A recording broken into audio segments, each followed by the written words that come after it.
आणि तू मला 5 लाखात गुंडाळत होतास. Good good. तुला काय वाटलं तू 10 लाख रुपये मागशील आणि मी तुला असेच देऊन टाकेन? लहानपणी शाळेबाहेरच्या बोरकूट पासून ते काळ्या रॅपर मधल्या कॉफी बाईट पर्यंत तुझा सगळा खर्च मी केलाय. विसरलीस?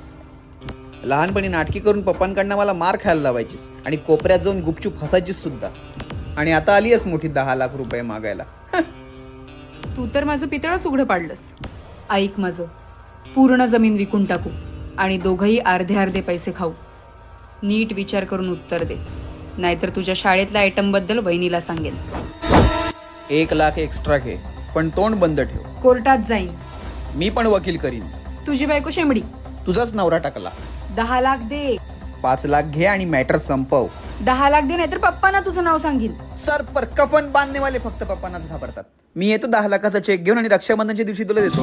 हो चालेल. आणि तुझ्या आवडीचं सगळं मी बनवून ठेवते, तुला कॉल करते.